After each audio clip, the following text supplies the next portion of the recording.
लेकिन बड़ी खुशी की बात है, बिना ही कुछ आज कोई जन्मदिन भी नहीं था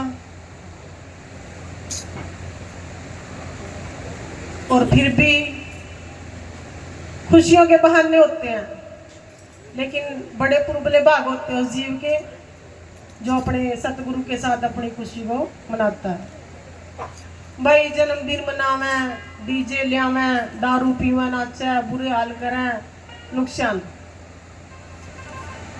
मैं एक बार फिर सरोज देवी को बधाई देती हूँ। सतगुरु महाराज इन पर अपनी कृपा दृष्टि सदाई बनाए रखे, इनके बच्चों को कामयाब करे सतगुरु महाराज। और भाई अपने बच्चे ने पढ़ाया करो, अगर ना पढ़ा फिर भी बार बार उनको लगे रहो पढ़ाने के लिए।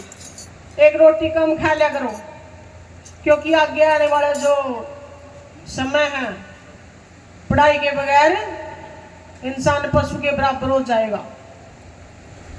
ये तो बस आगे नंबर बता दें, आगे कोई नहीं बतावागा। अपने बच्चों को ट्यूशन लगाओ भाई,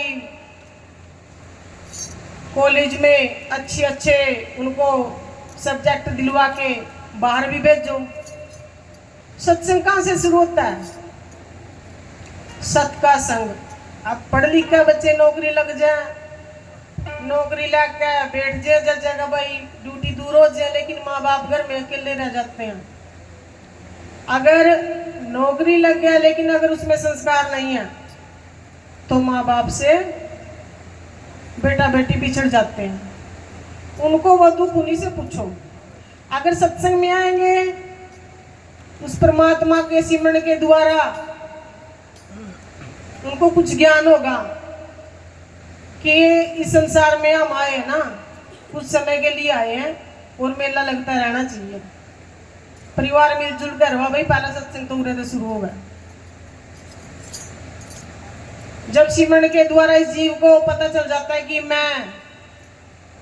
मैं नहीं हूं,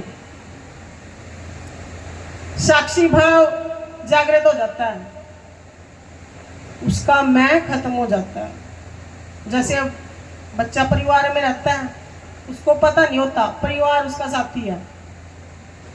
इसी तरह जब तक इस जीव के ऊपर मैं रहती है कि मैं हूं, वो अकेला है, लेकिन जब ये अपने इष्ट से, अपने साक्षी से, अपने सतगुरु से जुड़ जाता है तो इसका साक्षी भाव खत्म हो जाता है, विलय हो जाता है। विदे गुरु किसको कहते हैं? शब्द को। शब्दे धरती, शब्दे आकाशा, शब्दे शब्द होया प्रकाशा। ये सारी शब्द रचना जो है शब्द की है। गुरु किसे कहते हैं? ज्ञान को। जब ज्ञान हो जाता है उस परमात्मा से जुड़ने का, गु मैंने अंधेरा, रू मैंने प्रकाश, जो करीब चांदना में बैठे आप, अगर रूरल लाइट ना होती ना तो इस जीव को चेताने के लिए समय समय पे संत महात्मा आते रहे हैं। भाई बाबा साहब ने क्या किया? उस समय कोई नाम दाम कुछ नहीं था। वो गुरुद्वारा में सिखों के पास गए, भाई हमें भी इजाजत है? कहते हाँ इजाजत है। तो कहते हैं क्या तुम, हम जैसे हमारी जो बिरादरी है, आप उनका रिश्ता हमारी बिरादरी में कर दोगे? कहते हैं ना। तो जब जाके बाबा साहब ने देखा, चारों तरफ ध्यान मारा, तो जब जाके उन्होंने बौद्ध धर्म की दीक्षा ग्रहण की थी, क्योंकि बौद्ध धर्म के जो नेम टेम है उनमें समानता दर्शाई गई है, और जो मनुस्मृति है उसमें जात पात का बहुत ज्यादा खंडन नहीं किया गया, उसमें बहुत ज्यादा प्रचार किया गया। ऐसे ही बाबा साहब ने एक मनुस्मृति तैयार की, उसको बोलते हैं संविधान। वो पंडितों का संविधान है और हमारा संविधान लिखा बाबा भीमराव अम्बेडकर साहब ने। तो बहुत मैं ये कहना चाहूंगी थोड़े शब्दों में, समय कम है, गाने वाले बहुत हैं भाई। जो ये सत्संग है, महाराज रविदास ने कह न्यू कह, नर मदिरा क्या पीजिए जो नशा चढ़ा उतराए, नाम महारस पीजिए जो कभी ना उतराए। भाई राम नाम का नशा किया करो, सिमरन भजन अपने सतगुरु के पास जाके वहां से दीक्षा ग्रहण करके अपनी आत्मा को उस परमात्मा के साथ योग के द्वारा जोड़ा करो, बैठा करो, तब जाके कुछ पता चलेगा आपको कि मैं कौन हूँ। सबसे पहले तो अपने आप का ही पता होना चाहिए कि मैं कौन हूँ, कहाँ से आया हूँ, कितनी देर इस शरीर रूपी मकान में हूं मैं, और मेरा आने का भाव क्या है। अगर हम इस जन्म में नहीं जान पाए तो भाई पानी की तरह जैसे नदी बहती है, जिंदगी ये सांसें ऐसे चल रही है। तो बड़ी खुशी है मेरे को, सरोज देवी ने हमारे को बुलाया,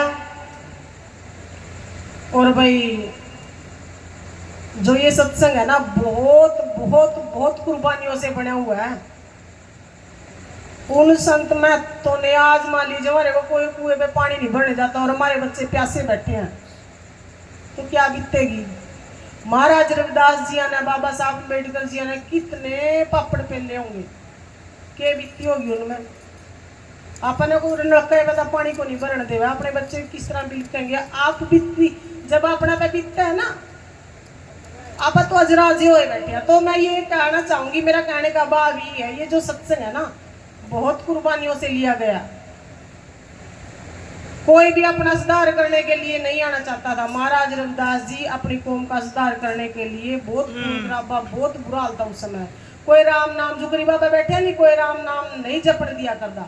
अगर किसी ने राम राम सुन लिया नहीं करते, और आप भी बैठ कर राम राम राम करने लगे, अपनी जीभ काट लिया करते। मैं ये नहीं कह रही हूँ, आप मनुस्मृति पढ़ के देख लीजिए। अगर आपने सत्संग सुन लिया, जैसे कहीं पे भी कोई भी पंडित सत्संग कर रहा है, आपने सत्संग सुन लिया, कंच घोल के कान में डाल दिया कर दे, कोई सिमरण करने का अधिकार नहीं था। मैं ये नहीं, अपने आप से नहीं बोल रही हूँ, मैंने पढ़ा है और पढ़े हुए मैं बोल रही हूँ, आप भी पढ़ सकते हैं। तो कितनी कुर्बानियों से यहाँ तक पहुंचे, और सत्संग में आके भाई सबसे पहले क्या करनी चाहिए, सेवा। हम अपने परिवार में कोई भी फंक्शन होता है, शादी होती है, पहले क्या करते हैं, सेवा करने लग जाते हैं। जब जाके सारा प्रोग्राम उस समय तैयार होता है, जब मान लीजिए बच्चे का जन्मदिन है, कोई शादी है, तो सेवा सबसे बड़ी बताई गई है। दूसरी बात, सत्संग में आगे भाई सबका आदर मान करना सीखो। अगर परिवार में प्यार प्रेम है तो परिवार जुड़ा हुआ है भाई। अगर परिवार में प्यार प्रेम खत्म होता जा रहा है तो वो परिवार नहीं है। ऐसे ही सत्संग है। सत्संग में भी मैं करनी छोड़ दो, मैं बकरा करेगा ऊपर फिर नाड़ पे के हुआ छुड़े हुआ। हम कुछ नहीं है, जो कुछ है ये आपा तो रत्ती भर भी नहीं है ना, आपा कुछ पढ़ सकते।